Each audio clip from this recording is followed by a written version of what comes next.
Hi, everybody. Welcome to EWA's webinar today on getting firsthand insights into Congress education agenda from Representative Bobby Scott.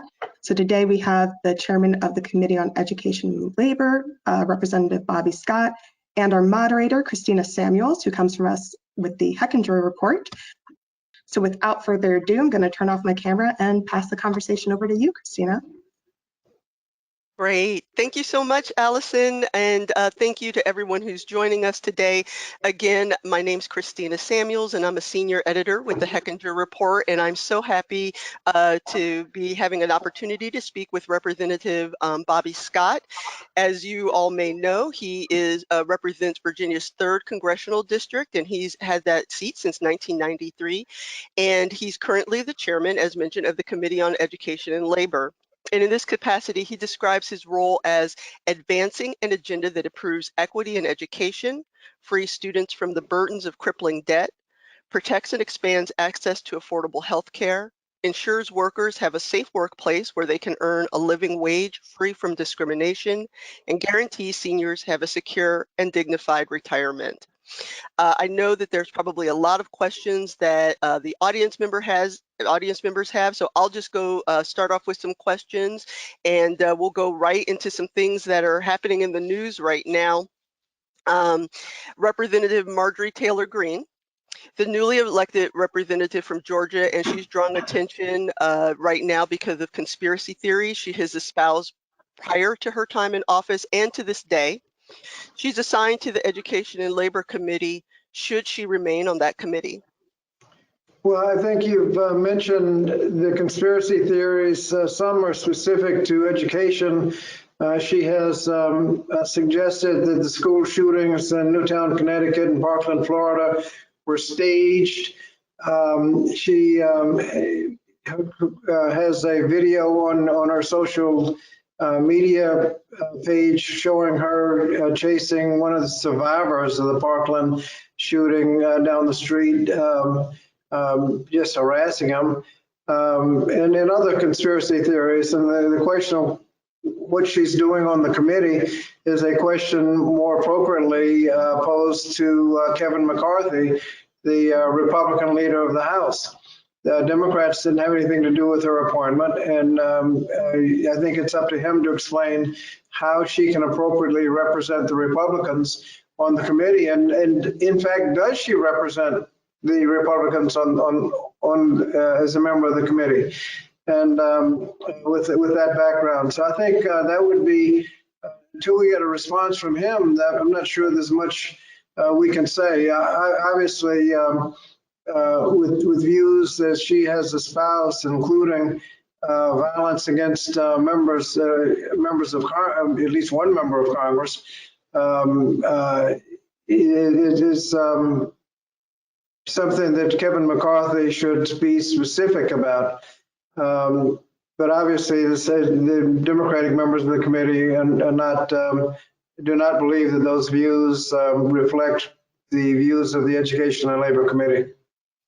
Are there some roles or steps that the Democrats could take to? Well, I think this is.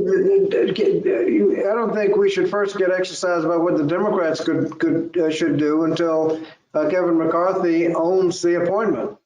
He did it before the Democrats respond, and I think we've given our leadership has given him an opportunity to respond and explain. Until that happens, I'm not sure that it's our problem. It's his problem. And what has he said about it? Nothing. So pose the question to him. How does a person like that get on the Education Committee? And does she, in fact, represent the views of the Republican Party? Yesterday, Representative Alexandria Ocasio-Cortez recounted her memories of the January 6th attack at the Capitol. And I wondered if you would mind, if you felt comfortable sharing some of your memories of that day, and if it's a concern for you that Senate Republicans are signaling that they might not be willing to convict former President Trump for his role in what happened on January 6th. Well, the Republicans have to do what they're going to do, and they should be held accountable for what they are going to do. I think the fact that many members of Congress were running for their lives, texting their loved ones what they viewed as could be the last message. I think the many reports show that Vice President Pence was in seconds of being overrun by the murderous mob that had nooses to hang him on the gallows they'd built outside. The purpose of the murderous mob was to disrupt the counting of the free and fair election that had taken place and to overturn the results. They didn't get there by accident. And there was an organized effort to get them there. Now, some people can say, well, they just happened to be there. They were just there as a normal political rally. And they were just there with people that could be their neighbors. I wondered when you look around and find people with bulletproof vests, climbing gear, armed weapons, what kind of neighbors they have, but that's another question.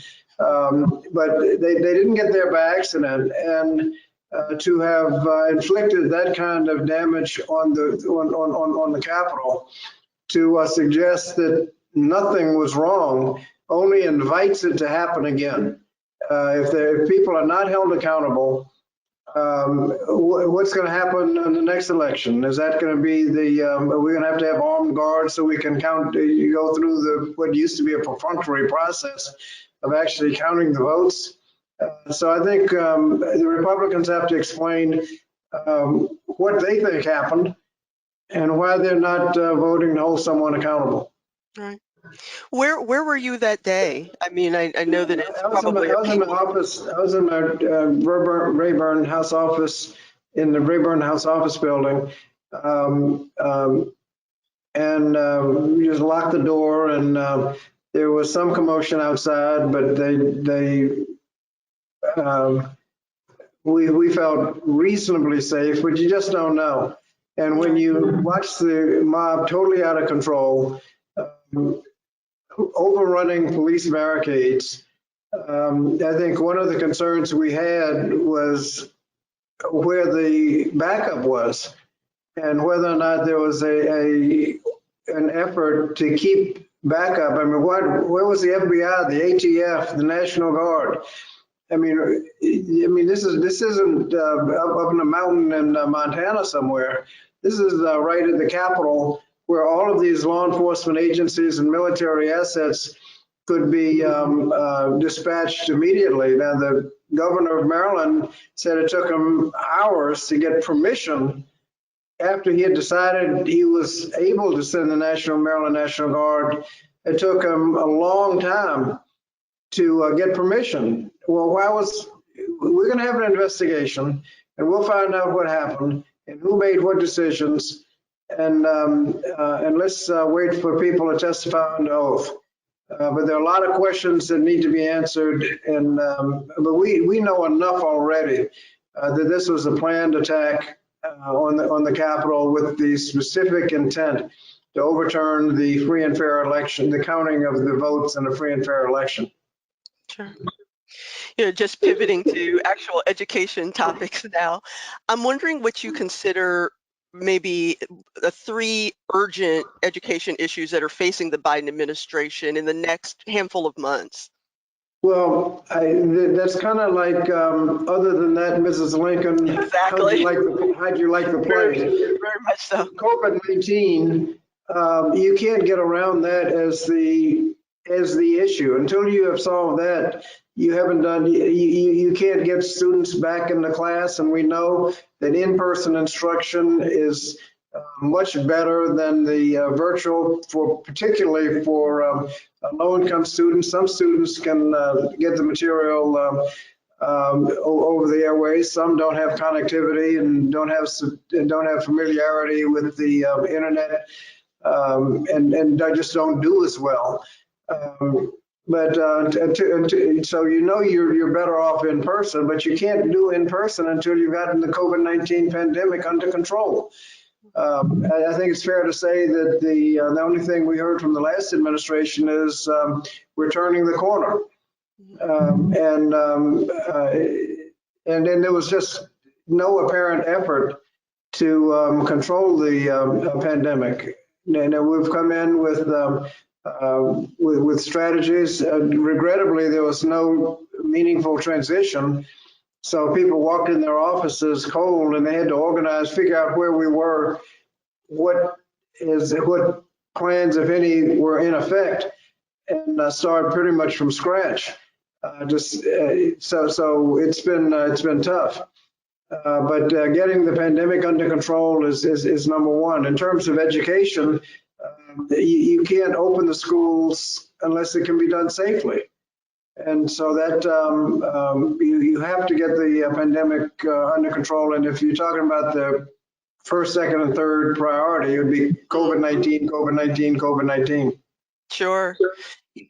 You know, I wonder if there are some specific thoughts that you have about the reluctance of families of color in particular to return to in-person learning. We as reporters, and I'm sure that you as a representative have heard from those families who were not particularly well served prior to the pandemic, to be clear, and then are now really afraid for very many justifiable reasons to return to in-person learning. However, these are the families who also might not be getting the best education in this remote context. I just wonder, how do you deal with these tensions between what family they're doing? Yeah. Well, families of color aren't the only ones that are skeptical, because if you listen to the debate is, shall we open the schools or shall we not open the schools? The debate should be, we obviously should open the schools if it can be done safely. What do we need to do to make sure it can be done safely? And when you skip that part of the discussion, skepticism ought to kick in. I mean, there are things that, first of all, ventilation is a huge element of safety. You know, you can eat in a restaurant outside but not inside. That's because if you're inside, if there's an improper ventilation, one person is infected. By the end of the day, everybody's infected because you don't have proper ventilation.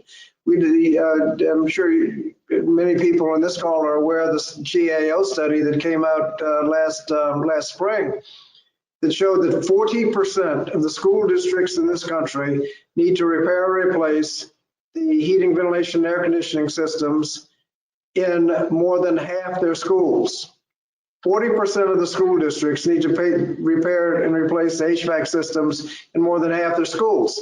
Well, if half their schools have improper ventilation, they can't be opened until you've paid the money to fix it.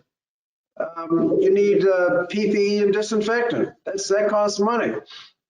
Getting the students to school, you can't have as many students on the school bus as you usually have. That means more trips. That costs more money. If you're going to spread the students out for social distancing, there'll be fewer students in the classroom. That means more teachers. That means more money.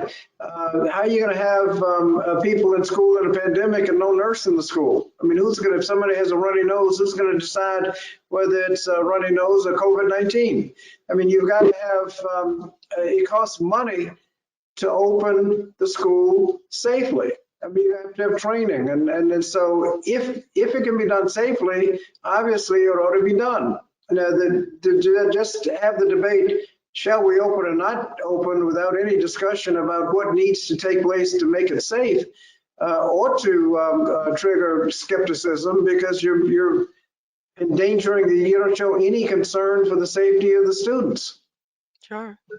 You know, that actually is a good transition to the Senate confirmation hearing for Miguel Cardona, which is taking place tomorrow. I'm wondering if there's some particular things that you want to hear from him, talking about some of these issues that you just raised or other issues as he goes through his hearing.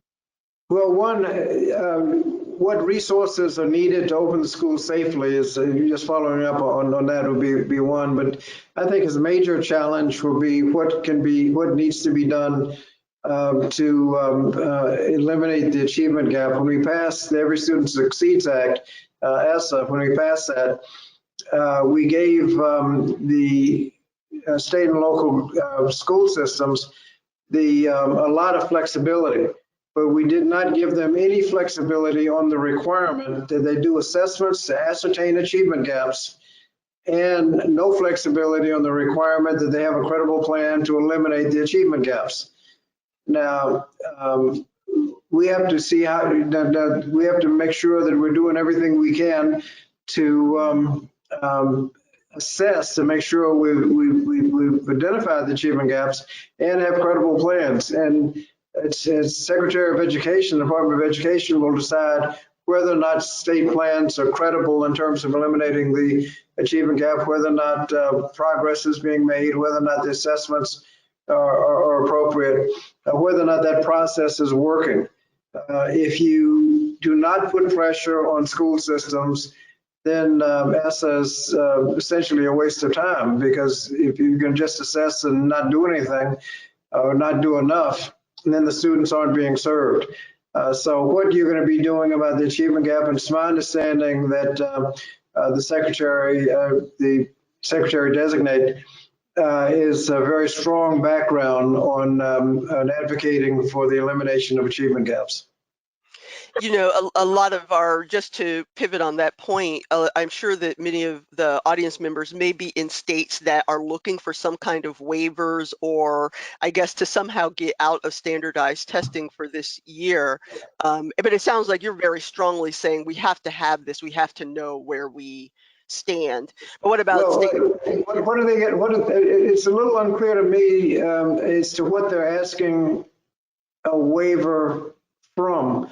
They're asking to get waived from the requirement of testing. I think that's a bad idea, because you would go into the next few months without having any idea of who's behind or how far behind.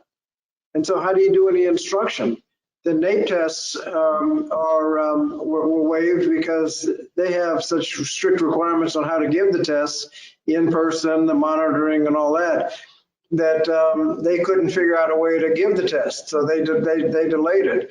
But to suggest that we're going to go into the next school year without a clue as to how far behind students, who's behind and how far they're behind, I think is a mistake. We've had the summer where we can't afford a summer vacation after people have, I think the assessments will show that a lot of students are way behind, particularly special education students, and we can use this summer as a time to be catching up. That's, of course, that's back to resources. We need more resources. But if you don't have any assessments, how do you know who needs help during the summer? Now, if you want to discuss after you've done the assessments, what are you going to do with the results? I mean, are you going to label virtually every school in the country as a failing school? Are you going to punish teachers and things like that? You can debate that, whether there's any useful, is any use to do that. I don't know why you'd want to label schools, because it's hard to believe that any school is going to have all subgroups at par. You'd think just about every school in the country will have at least one subgroup lagging behind, and that'd make them a failing school. That's not particularly productive. But so you can talk about what kind of accountability there may be, but you need the testing, you need the assessments to find out where each and every student is today, so that you know what kind of resources to apply, who to allow to skip the summer, you to have a summer vacation, and who you really need to have in class, and how you need to start off the school year in September. You can't do that if there's been no assessment of where the students are, and so I think when some have asked for just a complete waiver, and that would put you in a situation where you just don't know, and we need to know, and we need to address the achievement gaps. We need to address those that have fallen way behind.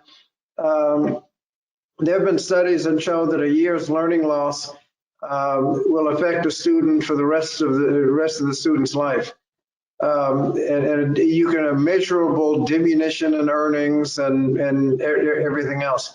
For those who have suffered significant learning loss, we can't afford to wait and see what might happen. We need to come in, and that's why the COVID-19 relief packages with funding for education are so important, because they'll give the school districts the extra resources they need to not only open safely, but also to deal with achievement gaps and deal with those who are behind because they know they're behind because they did the assessments. Mm-hmm. You know, you just talked about, obviously, importantly, sort of the structural, the HVAC, the, school buildings that might be concerned, the need for nurses and PPE. But I wonder if you could talk a little bit more about what the relief packages are going to be doing on that educational front to address the achievement gaps, because there's two things that are really here is like the teaching that goes, the school itself, and then the teaching that is going on within those schools. And how will the proposed relief packages work to those? The federal government's role in this is to give general guidance, but the details are up to the state and local to figure out how to do it. And our job is to make sure they have the resources. Right now they're getting pressure from just budgetary pressures. One recent study showed that state and local governments are going to suffer a $300 billion revenue shortfall. Not considering any of the extra expenses they need to put up, just the revenue shortfall. State and local governments have to balance their budgets, and education is a substantial portion of that. So when they start cutting to balance their budgets, education is going to get cut at a time when we need additional money.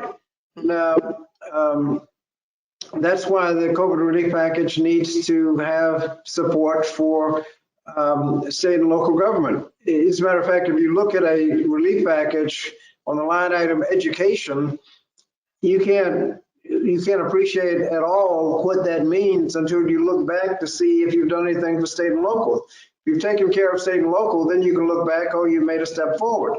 If $300 billion, education is going to probably take about a third of that. So you're talking about 100 billion in cuts. If you don't have at least 100 billion, you haven't even maintained parity. I mean, you haven't even tread water, much less make any progress to the additional expenses. It's going to, what we can do is provide the resources. Teachers and other personnel, nurses, counselors, are already losing jobs right and left. We have the money can make sure that we stop losing those jobs. We have other legislation to save jobs in the future. But there's a lot of work that needs to be done just from a revenue resource point of view. Once they have the revenue, it's up to the state and local to figure out how to actually deliver the instruction. But we have two kind of non-negotiable elements, and that is you have to do assessments and you have to have a credible plan to deal with achievement gaps. No Child Left Behind had a prescriptive idea about how to do it. One size fits all. It didn't fit. Everybody was mad, and so we decided, okay, you figure out the test, but you got to do an assessment, and you figure out the plan to fix it. We're not going to tell you how to do it, but you got to have a credible plan to eliminate the achievement gap. And that's what ESSA was all about. They can't do that credibly without resources, and that's where the federal government comes in. Sure. You know, just taking a step back to the previous COVID relief package, there was a provision within that package that included lifting a ban on federal funds that support busing for desegregation. Keeping in mind that I think that we would all agree that COVID-19 is a civil rights issue, but I'm wondering if there are other civil rights issues that you consider to be something important to follow during the Biden administration or promote during the Biden administration? Well, we finally were able to get those out of the federal code. You wonder how it stayed in that long, but that's behind us. We've gotten rid of them. That you couldn't use money for the purpose of transportation to help integrate the schools. There are two bills that we are considering. We both the House passed last year, didn't make it through the Senate and the President. One is the Strengthen Diversity Act, which is modeled after a plan that the Obama administration had at the end of its administration. Simply a small, very small technical assistance program for localities that wanted to voluntarily integrate their schools. Now, regrettably, the Supreme Court found in Seattle and Louisville that their voluntary school integration plans were unconstitutional. And so the conclusion was that you can have school integration plans, but you needed to do it just right so that you could withstand constitutional challenges. A lot of school systems applied for the money, but the Trump administration came in and canceled the program before any money was sent out. The Strengthen Diversity Act kind of replicates that program. The other is the Equity and Inclusion Enforcement Act, which fixes Title VI of the Civil Rights Act. Until a few years ago, it said the Title VI says that you can't discriminate with federal money. In the education area, the conclusion was that the enforcement of that, you don't have an individual right of action. If you find some discrimination in your locality, the local NAACP branch can't support a parent's local lawsuit. You have to wait for the education department to come in. Well, if the education department comes in, you have no remedy under Title VI. This restores the private right of action that had been there for decades, so that if a private group feels that there's a disparate impact, discipline problems or problem with access to the advanced placement courses, where you look up all the students in the advanced placement classes are white, and all those students somewhere else are black, or all the discipline, the kids kicked out of school or disproportionately black, that you can bring those cases under Title VI if the Equity and Inclusion Enforcement Act passes. It also requires with the Title VI monitor, like you have a Title IX monitor to make sure you're not discriminating on the basis of gender. You would have in each school system a Title VI monitor to make sure that what you're doing doesn't violate Title VI of the Civil Rights Act. Sure. I've just gotten a message that we have a lot of questions from the audience. So let me just ask one last question, which is for the local reporters who are viewing this today. Are there some issues that you think that they should particularly be keeping an eye on in the next handful of months? COVID-19 certainly, but I wonder if there are some other issues that you think that local reporters need to be particularly cognizant of. The GAO released a study a couple of years ago that showed that the school divisions, school systems in America are as segregated today as they were in the late 1960s. It'd be interesting, and then you look at the studies that show that segregated schools get significantly lower levels of funding generally than other schools. That they're much more likely to have higher discipline, people kicked out of school and denied an education. So looking at the integration of the schools would be one area that would be interesting to look at, and how they got that way. Some of it was intentional, some of it was unintentional. How you got that way, and how you can it's been shown that if you have integrated education, the students do better. Minority students do much better white students don't do any worse. And so you're really denying an educational opportunity in violation of the promise of Brown v. Board of Education, that it said that it's doubtful that any child may reasonably be expected to succeed in life if denied an opportunity of an education. Such an opportunity is a right which must be available to all on equal terms. Well, and then of course they said a segregated education is inherently unequal. Well, how are you having segregated schools as bad as the 1960s and not violating Brown? We ought to be doing everything we can to make sure. And if it's a question of the schools aren't good enough, then improve the schools, make them attractive so that people want to go to them. Absolutely. Allison, do you want to join in to get some questions from the audience? Yes. Hello. Thank you guys so much for the conversation so far. We have a lot of questions coming in, so I'm going to try to get through as many as possible. First, we have a couple of questions come in from multiple people about student loans. Obviously, there have been a lot of talks about student loan forgiveness. So the questions are about your position on the forgiveness proposals coming in, and if you have a certain stance on how much loan forgiveness there should be, and if so, how you think this will reform the student loan process in the future and as we're going forward. Well, first of all, my view is that the students should not have been required to take out the level of loans that they have taken out. Decades ago, the states used to pay about 2/3 of the cost of a state college, and now it's less than 1/3. The Pell Grant used to pay about 80% of the cost of going to college. Now it's about 30%.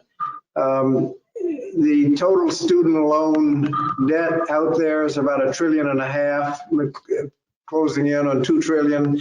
It's interesting that the $1.5 trillion was the amount of the Trump tax cut, where 80% of the benefit went to the top 1% in corporations. So they shouldn't have had to take out the loans, and we should be doing everything we can to make the burden of these student loans less burdensome. There are a lot of things you can do. One, there are proposals to discharge all of them, discharge some of them, lower the interest rate, make the student discharge programs, the income-based payments with a discharge after so many years, make those more generous. The public service loan forgiveness program, where you work 10 years at a public service job, your loans to discharge. I mean, some of those are the public service loan forgiveness program is virtually dysfunctional. That started a little over 10 years ago, and very few people have gotten a discharge, even though they have fulfilled their responsibilities on that. So there's a lot that we can do. I would hope that we would settle on how much we can afford in student loan relief, and then divide that as equitably as possible. I mean, if we're going to spend $1.5 trillion, which is about the cost of discharging all loans, you would have to notice that the students in school today are getting no relief and will be in the same situation that those who you've just discharged. You've done nothing to reduce the cost of college. So I'd hope we take a holistic approach, give significant help for those that have already taken out loans, but also do what we can to reduce the cost of college so that people won't have to take out loans to begin with. And is there a number that you think should be lifted, or are you saying holistically that it should be decided once you also are considering people who are in school? The amount of discharge loans, the HEROES Act had $10,000 as discharged, which would cover a lot of people who have taken out loans and then dropped out. And the defaults are disproportionately happening in the $20,000 and less loans. And those are people who have gotten little education, a lot have gotten a loan, gone halfway through their program and dropped out, so they've got the big loan and no credentials. And so that would go a long way in reducing the problem. Those with $100,000 worth of loans have $100,000 in education and are generally able, although it is a significant burden, are not the ones defaulting on their loans. So if we can get relief at the $10,000 to $20,000 level, that would be a lot. $50,000 would be a lot. But you have to look at how much you're spending and what else it could be used for. In terms of improving access to college, you have to consider not only the 4-year liberal arts degree, but also job training programs. We have in Virginia, and I'm sure many other states have it, what we call short-term programs, 6 to 20 weeks, where you can get a job skill that can increase your income 25, 50, even 100%. But these programs cost $2,000 or $3,000. Well, if you've seen the studies that showed most families can't come up with $400. So if it's $3,000, you might as well have said $100,000. Why can't you use but you can't use the Pell Grant for it, because the Pell Grant is limited to only college courses that lead to a college degree. If it only leads to a good job, you can't use a Pell Grant.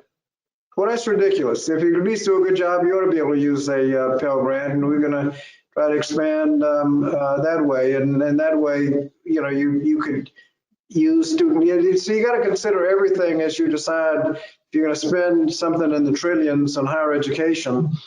You got to decide exactly what you're going to use it for. It can't be just one part of the problem. Thank you for that. And our next question comes from Melissa Korn of the Wall Street Journal. She wants to know about your expectations regarding the Higher Ed Reauthorization Act in the current congressional session. How much of a priority is it? Will it get past committee? And what issues do you expect to be the potential sticking points this time around?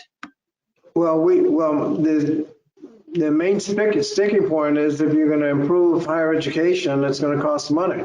You can't, you're talking about reducing interest on student loans. We actually make a profit on it, which is unconscionable. And to take the profit away, CBO will score it. So you got to pay for it on the pay-go.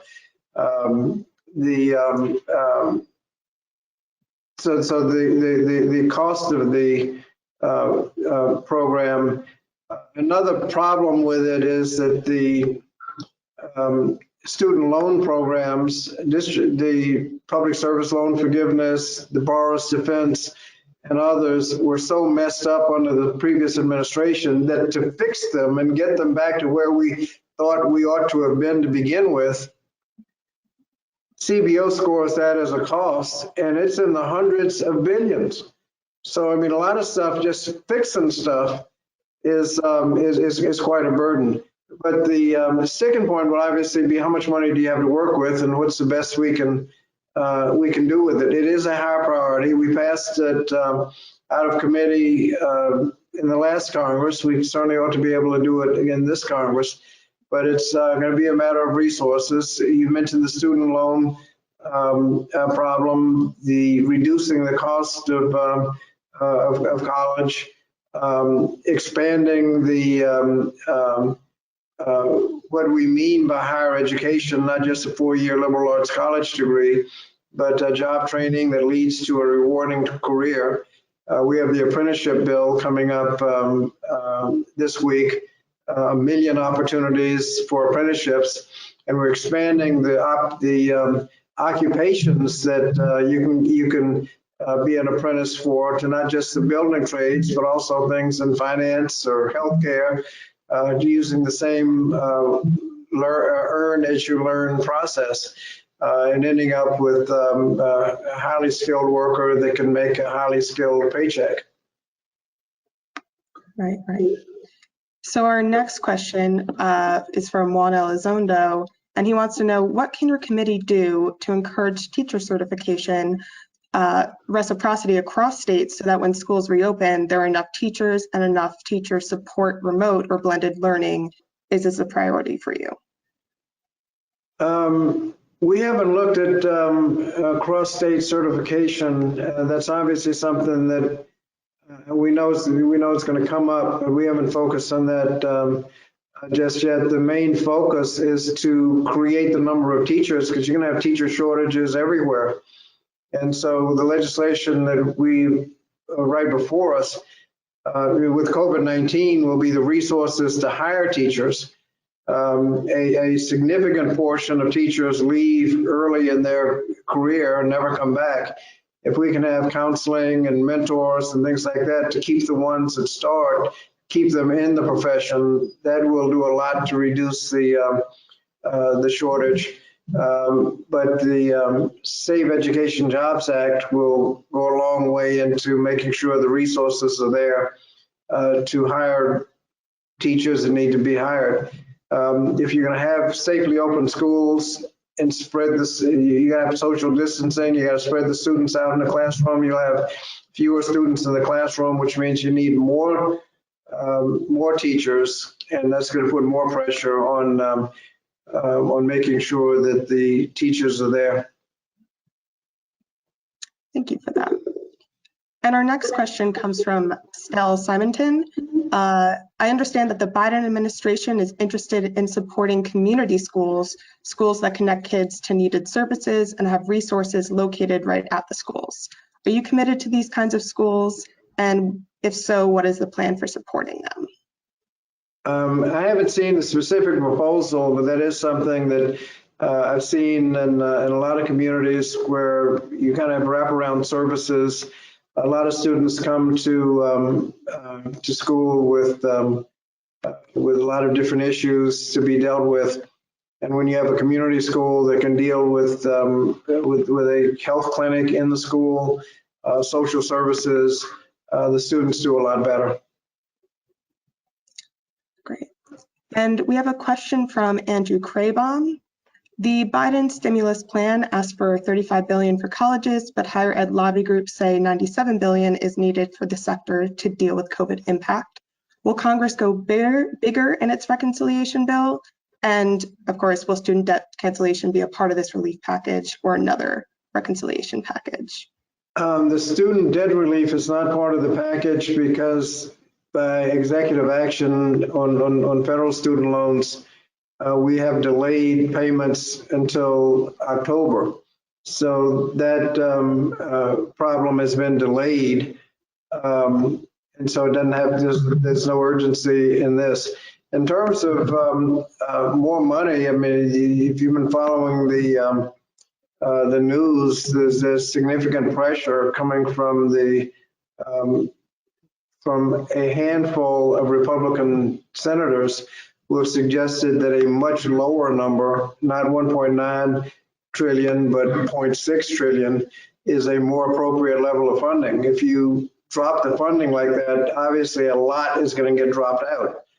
Not just the amount of the COVID relief checks, but also aid to everything. And so support for higher education would be, instead of enhanced under that proposal, would be diminished. And I'm not sure how far those negotiations are going to go. They could only find, the president is negotiating not with the Republicans, where he'd be talking to Leader McConnell, who at the end of the negotiations could promise to deliver at least 10 votes. You're talking about essentially 10 self-defined Republicans who have decided that they are willing to support a package. It's hard to say. I mean, one, they couldn't find more than 10. And it just puts the negotiations on a kind of a bizarre situation where if any one of them decided, yeah, I'll vote for it, but you got to put the Keystone Pipeline back in play. Well, if you don't do that, then you've lost that vote. All the negotiations with the 10 explode, and all that, you're back to, you don't have 60 votes. And so you wasted your time. You essentially make a kingmaker out of all 10 of them. And then you run the risk of, you start negotiating to get those 10 votes, somebody on the Democratic side that says, look, you're just negotiating away nutrition for children, education, and the essential things. I'm not voting for it. Now what? Is it easier to keep the 50 in line or try to keep 60 in line? I mean, if they were talking about 20 of them, you could have some reasonable negotiations, but the idea that there are only 10 makes the entire negotiation process somewhat problematic, and makes questions like, how do we get more money for higher education on the table where they're talking about 1/3 of the package? Makes that even more problematic. Right. And we have a couple of questions that are follow-ups to your comments on standardized testing. I'm going to pull this one from Jill Grossman. In some states, schools don't get the results of standardized tests until September, which does nothing to help teachers address the needs of their students in their class. If standardized tests are not waived this year, can anything be done to mandate that states get the assessment results to schools in a timely manner so they could be useful for students and teachers this year? Well, first of all, again, we didn't tell them how to test and how to develop the tests. We told them to do the tests and have a credible plan to deal with achievement gaps. The fact that people are coming up with test results at a time when they are meaningless. I mean, having test results that come out in May, I would hope that they would do test results in September that would come out in September. Then you can find out which students are behind, which students, and then you can adjust your instruction and resources to those that need it. Getting results in May just shows what you did, but doesn't help you do anything. And as he has suggested, you test in May and get your results in September. Well, what happened to summer school? I mean, you had all these students that I guess you wish you had had the results in early June so that you can tell the kids that you need summer school. Make it free so that you don't put a burden in front of them. But you need people, you need catching up, and you don't know who to call unless you've gotten the results. So I think his question was as much of a statement as a question. Yeah, the results coming in September after the summer vacation is over, and you've missed the opportunity for enhanced summer activities. Yeah, it's the value of those results are significantly less than if you could have gotten them a couple of weeks later. And then with standardized tests, I'm not sure why it takes so long, why you can't negotiate with your vendors some more timely results. And to go back to focusing on early childhood education, we have a question from Madeline Curzon, who wants to know, could you please provide insight into how the upcoming stimulus package or packages would allocate funding to early childhood education, including childcare, and what federal recommendations would be associated with the use of these funds? The new package does have money for childcare, not enough. The last package had a lot of money for childcare, but not enough. We have estimated that during the pandemic, to keep the childcare industry afloat, you need about $10 billion a month to keep it afloat. Otherwise, as centers will be closing because of lack of demand. But then when the demand comes back, they won't be there. We need to focus on quality early childhood education and daycare that has an education component to it, not just kind of custodial care, but something with an educational component to it.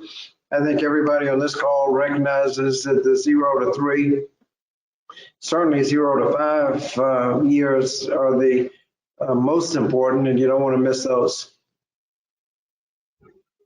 Right. And we have another question specifically about the FAFSA from Elizabeth Stone.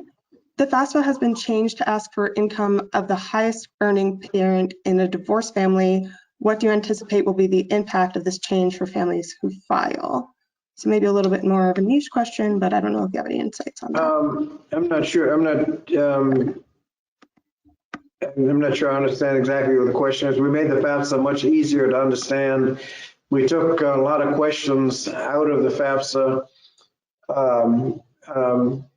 One question, a lot of the questions on wealth were eliminated.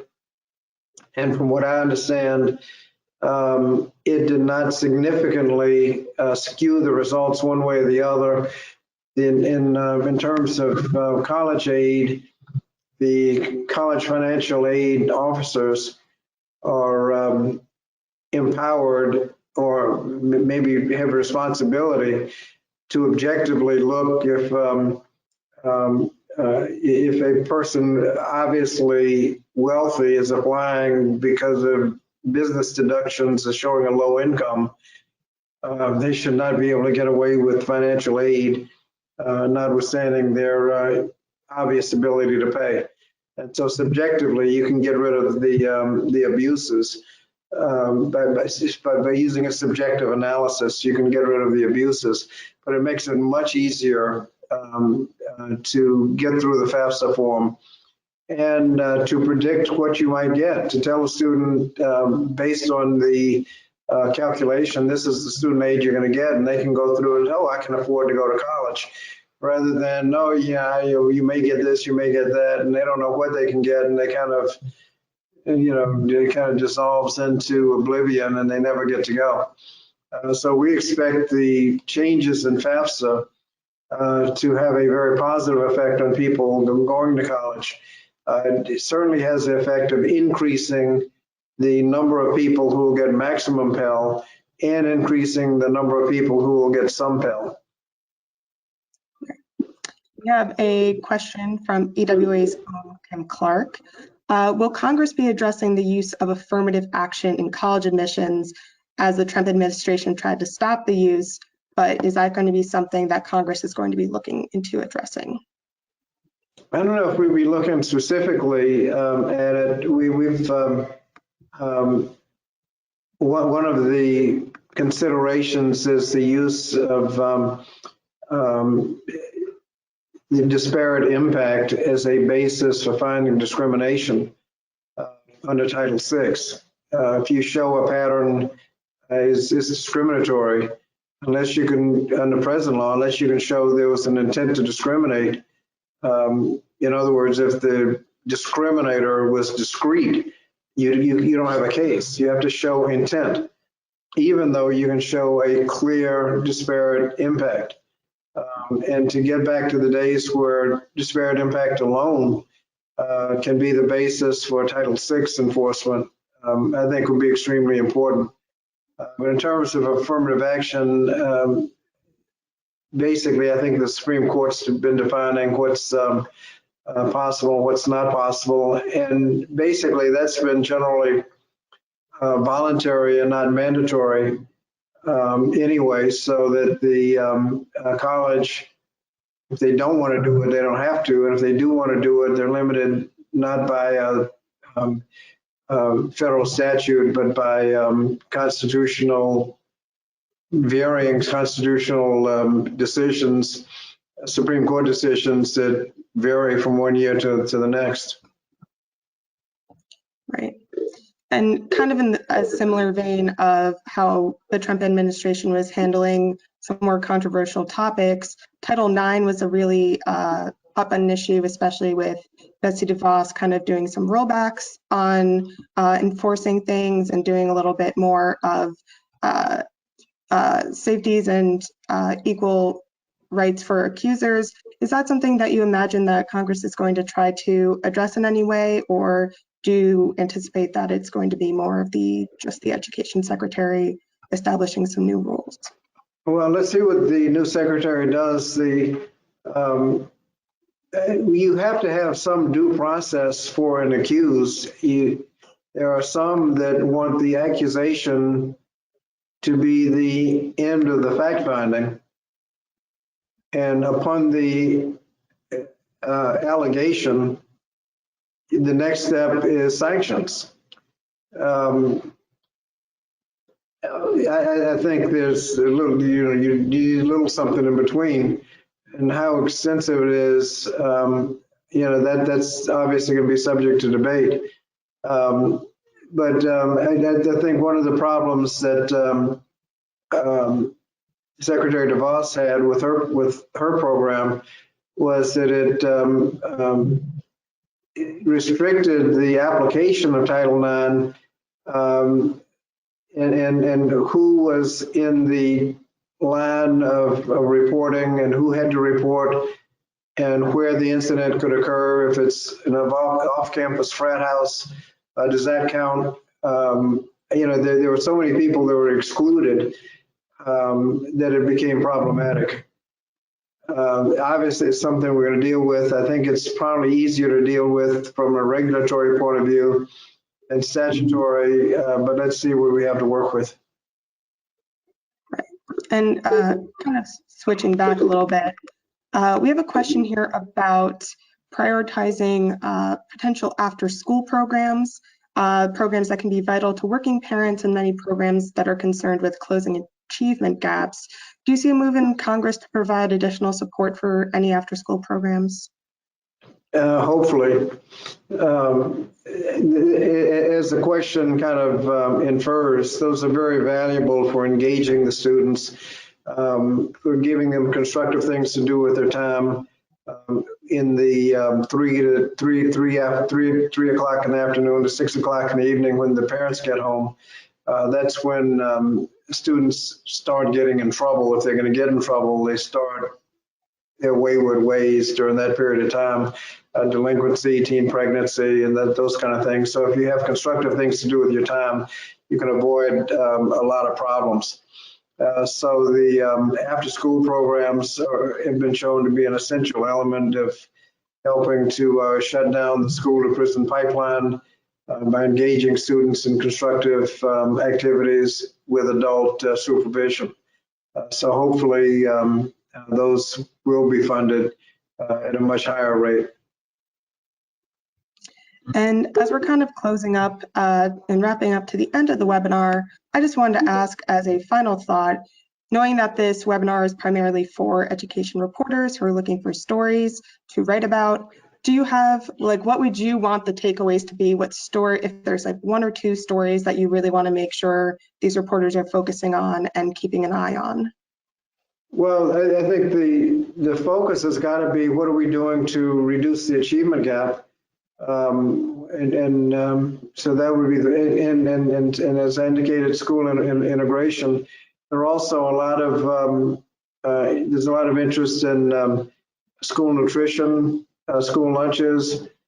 We're looking at that, whether or not the nutrition standards are going to be loosened, whether or not we're going to increase the number of students who are eligible for school lunch. There's a thing, well, I guess on this call, everyone knows that CEP means Community Eligibility Program, where everybody in the school gets a free lunch, rather than in some programs where you're picking and choosing based on income who gets to get a free lunch, and some in between where you get a concept of lunch shaming, which is just a reprehensible concept of where some, you've heard stories of some school personnel snatching a meal from a student because his parents hadn't paid the bill.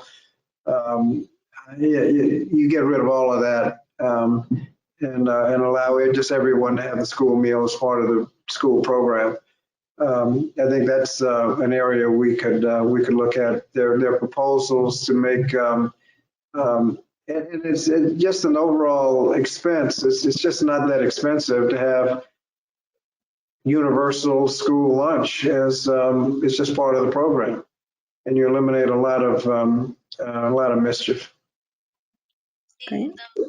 Well, with that, I'm going to wrap up the webinar. Thank you again to our moderator, Christina Samuels, and thank you again, Mr. Scott, for taking the time Look, we have a visitor. Right. Thank you again for taking the time to answer these questions and check in with everybody. Before we sign off, I just want to let everyone know that there is going to be another webinar this Thursday. It's a short webinar on state policies around children's well-being, 2 to 2:30. Hop on if you want some more story ideas. And before you log off, please take our survey. It's only a couple of questions, and it helps us know what kind of content you want moving forward. So with that being said, thanks again, everybody, for joining us, and I hope you have a good rest of your day. Right. Thank you. Thank you.